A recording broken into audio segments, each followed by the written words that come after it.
And while there are certainly pros and cons to being an introvert, there are also pros and cons to being an extrovert. And I have learned to harness my power as an introvert and use it towards selling. Hello, everyone. Welcome back to the Freelance Friday podcast. I'm your host, Latasha James, and I am somebody who used to hate selling my freelance offers. And let me tell you something. I don't hate selling anymore. I used to always believe that selling wasn't for me, that I was bad at selling, and that was like the biggest thing that I was just terrified about. And now I'm going to be honest with you, it's actually, I consider it one of my biggest strengths in my business. So we're going to talk about how I made that transformation and how honestly, I'm not special. You can do the same thing. Selling, I think, can be for everyone. And I think that most anyone can be successful at it with the right tools in place. Okay, so the first thing I want you to know in my transformation is that I had to learn how to let go of my limiting beliefs about selling. I have always worked. I worked the second that I was able to, essentially, when I was 15 or 14 or whenever you can get a working permit. And I actually worked in retail, which is kind of sales. But even still, I believed that it wasn't something I could do. It was something like, okay, yeah, I can sell a t-shirt because it's on sale, right? And people need t-shirts. But I didn't ever have that confidence in myself that I could really sell the benefits of anything and not just the features or not just the promo or not just the discount.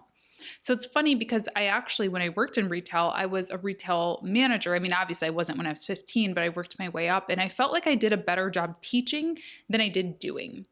I could teach people to sell and I could coach people to sell, but when it came to doing it myself, I froze. And, I think that I hear this from actually a lot of people, a lot of women in particular, that we're just not good at selling.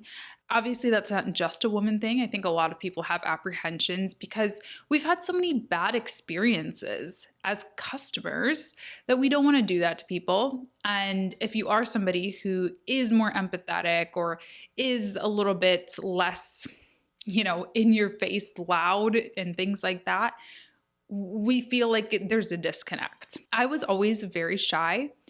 And I still actually would definitely consider myself an introvert. I feel like I've gotten a little bit more ambivert or like a little bit more extroverted over the years, but I'm definitely an introvert. Like I can hang out all day by myself and be completely fine.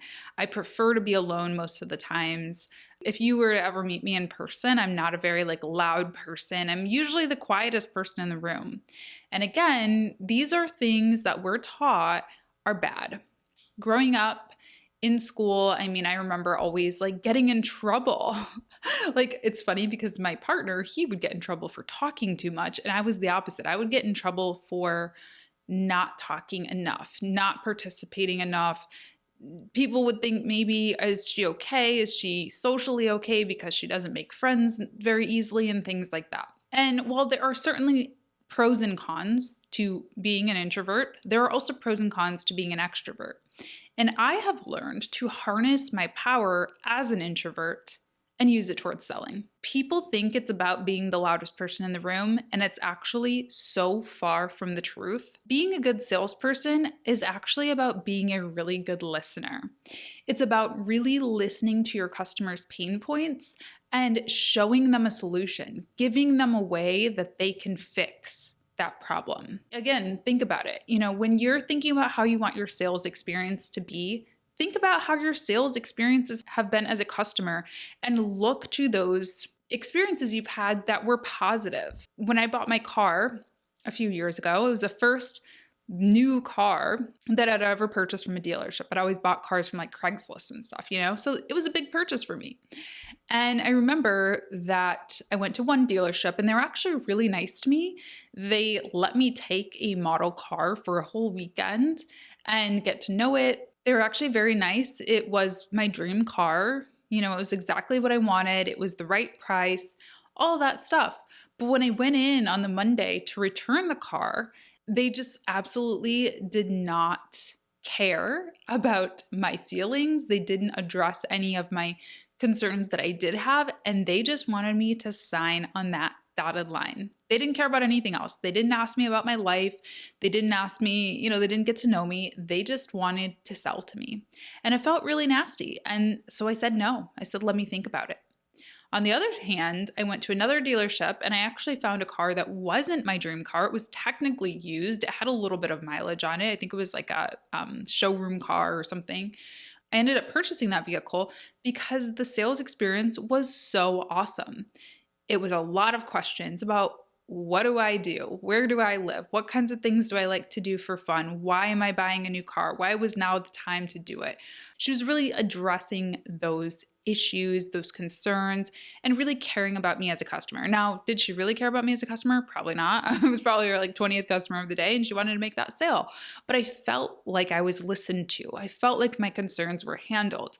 I felt like I was understood and that this was going to be not just a good decision for me in the short term and that, ooh, I get this cute new car, in that this was a good decision for my life, And I know it sounds a little silly, like it's just a purchase, especially, a lot of the packages that we're selling, they're not as expensive as a car. They're not going to affect our lives for 10 years or however long we have a vehicle, but they can be big investments and they can affect different areas of people's lives. So you have to tap into that. You have to understand how you're affecting people's lives, not just how much you can sell to them. So the point is, people will try to tell you that being an introvert is a weakness, but don't believe them. Tap into the strengths. I actually did a whole episode about being an introverted entrepreneur and why I'm very proud of it and why I feel like it's really helped me out. So sales can be for anyone. That's point number one, straight up. Let go of those limiting beliefs. Also, another limiting belief that I had about sales was that I was going to come across as greedy or selfish. And you just got to get over that. And I think something that has really helped me with that has just been doing business for a few years, honestly. I mean, once I started to really look at the numbers and realize, okay, I might be getting an invoice for $5,000, but that is not $5,000 in my pocket. I got to pay contractors. I got to pay equipment bills and things like that. I have to set aside money for taxes. There's so many different things. At the end of the day, you're like, wait, I'm not actually asking for that much. And especially when you're quantifying the hours that you're working, which I do recommend always keeping track of your hours, not to submit them to the client, but just so you have them for yourself. You're not being greedy. Like I realize I'm not being greedy at all. And even furthermore, even if that weren't the case, even if it was $5,000 invoice, $5,000 in my pocket, you deserve it. Getting comfortable in your skill set and in your offer and the value that you're bringing people. Again, speaking to value, not just features that you're providing. I am fully confident that what I'm asking and what I'm charging is totally fair. And arguably, I just got on a call with a coaching client just a couple days ago, and the first thing she said to me was, you don't charge very much. And it kind of made me feel bad, but then it also kind of made me feel good because clearly people are seeing the value in what I'm providing, and I'm confident in that. And that, I think a lot of that comes with time, but I think it also is something that you have to just say to yourself. You have to let go of that limiting belief. You have to just build up that confidence in yourself as well, that you deserve it. Everybody deserves a good quality of life. I do believe that. And chances are, if you're putting in the work, you deserve it too, Going along with that, I think practicing and learning my offer has really helped me become a better salesperson. It sounds cheesy, I know, but I talk to myself a lot. When I am about to get on a discovery call with a client or, a sales call, whatever you want to call it, I typically do a little rehearsal in my head, sometimes out loud, joining maybe an accountability group. We have the Freelance Friday Club, which is linked down below in the show notes, but you can also just join Facebook groups or join small business networking groups in your community. Start your own, mastermind or meetup group with some of your freelance friends and get a chance to practice just sharing what your offer is and knowing your unique value proposition, I think is huge. Because listen, there's 10 bajillion social media managers out there. Anybody could choose any one of you over me, and people will. I think a lot of times I hear from people that think, oh, well, I don't have a bunch of followers, or I haven't been in this industry for 10 years. There is still a reason that a client is going to choose you over me, who maybe has some of those things. And you have to understand why that is. Doesn't mean either of us are better or worse than anybody, but people need different things, and you have to know where you fit into that. Maybe it's location. Maybe you have a local edge, you understand what your local clients need. Maybe you're working in the hospitality industry, the restaurant industry, something like that. You're working with clients in those industries. You know the market. You're getting a leg up than me, who maybe doesn't live in that same location. Maybe you're a great designer in addition to being a social media manager, so they don't need to outsource their graphic design. They get kind of a 2-in-1 deal with you because you can do cool social graphics as well. Maybe you're an amazing copywriter. This is what you've been doing forever, and you're kind of moving into the social media space and integrating those skill sets. Maybe you are really professional. That's something that I get a lot. I think because I have a corporate background, a lot of my clients often say, wow, you're really professional. And I know this from working with freelancers, no offense, but a lot of freelancers don't even reply to emails, or they're so hard to track down, or they're always late with deadlines.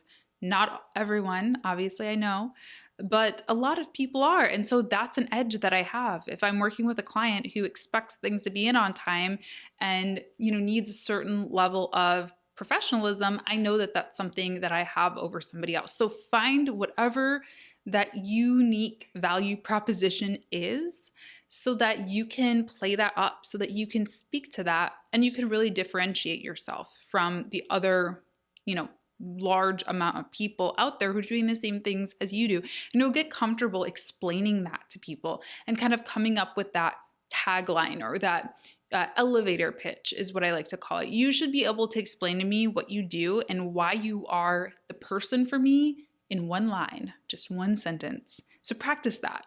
And then, like I said, practice that individual conversation with that unique client as well. Do research on that client before you go into a sales meeting, sales call, discovery call, whatever. Research, understand who they are, and be able to inject little pieces of their business into your conversation, because it's going to make you look a lot more prepared, like you care a lot more. Again, going back to empathy and listening and all of that. And it just makes for a better experience. This is something, if you haven't watched the discovery call video that we did a couple weeks ago, definitely tune into that. But I forgot to mention this in that video, that you need to do research before that call too. You shouldn't be going into discovery call being like, oh, so what do you do? And having no idea. Go to their website, find their social channels, do as much research as you can, so that you are as prepared as possible. And it just puts you in such a better mindset when you have an idea of what you're going to get. I cannot stand it when I get a discovery call where a client maybe didn't fill in information, or I couldn't find any information about them online, because it's like I'm going in the dark, I have no idea what I'm going to expect. I can't really pre-plan things or prepare things. So, use that information to your advantage when you have it. Lastly, I think this is kind of just speaking to some of the other things I've been speaking about throughout this episode, but selling is about helping people. It is not about taking their money. Once you learn how to reframe that in your mind, once you really start to truly believe that, you will become a good salesperson. If you're a good person who really wants the best for your prospective clients. That's all there is to it. That's what I believe. I do a lot of listening, and when I get on a call with somebody, whether they're going to work with me or not, I want what's best for them. And I turn away a lot of people. I actually have been this year, because I've really been trying to focus on developing some new courses, developing a lot of good YouTube and podcast content, and I've had to say no to a lot of projects. But I don't say no, sorry, can't help you, not doing that right now. I say, that's not a project that I have the capability to take on right now. Let me hook you up with somebody else who is going to do an amazing job for you. And I don't do that because I'm looking for anything from the referral, the person I'm referring the client to, or for the client to pay me some type of finder's fee or something like that. I do that because I want the client to have a good result. I want them to find someone who can help them. That's what I want to do. I want to help people. And it does help me. I'm not looking for it to, but it strengthens my relationship with a lot of the people that I refer clients out to are people who've taken my coaching program and taken my courses. So it strengthens my relationship with those folks, meaning that they will come to me for more coaching. They will believe in me. They will support me. Again, that's not what I'm looking for, right? But that it's just what happens naturally. And the client sees me as a valuable resource. They're going to give me a positive review still, even if I couldn't help them, because I still helped them. You know what I mean? And so you have to have that same energy, whether you are the right fit for somebody or not. There have been a lot of those times where I could have sold them on something. I could have done the laziest job. I could have just given them a very halfway done social media plan just to take their money, even though I knew that I didn't have the bandwidth or that wasn't something that I really was interested in or the best fit for. I absolutely could have, but I wanted to help.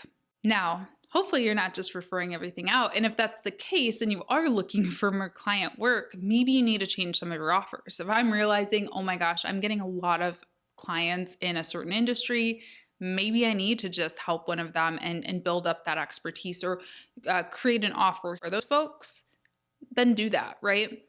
But hopefully you're getting people who you want to help, you have a good fit for, and it makes it really easy. So my kind of framework for selling is really listening to the problem, matching that problem up with the solution that you offer and sharing that solution that you offer, and then asking, hey, how does that sound? Is that what you're looking for? This seems like it would be awesome. Let's move forward. That's that. Again, I think that confidence and just believing that you can do it is a huge part of it. But seeing those differences that maybe you have as strengths is hugely important. Again, being the loudest voice in the room does not mean that you're the best salesperson in the room, and it doesn't mean that you can't do it. I am proof. I'm somebody who was absolutely terrified. I used to hire out my sales, actually. I used to pay somebody to source leads for me and to reach out to someone. And I actually, looking back, I really hated that process. They didn't do a good job because they weren't me. And I really tried to run from it, actually. I tried to run from being the face and voice of my business at times. I was like, I just want to do the work. And I realized, no one can communicate what I do like I do. And of course, I want to make a sustainable business that doesn't rely on me being in the business 24/7. So of course, that's something I would like to continue to develop my team to be able to do that as well. But right now, I think that really understanding my customers' pain points and how I'm able to help them with those pain points is such a value. And that sells itself.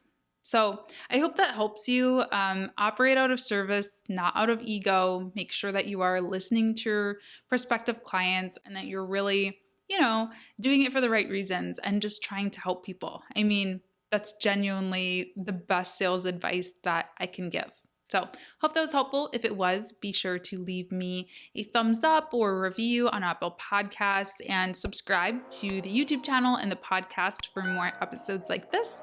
I will see you next Friday for another one. Thanks so much for tuning in. Bye.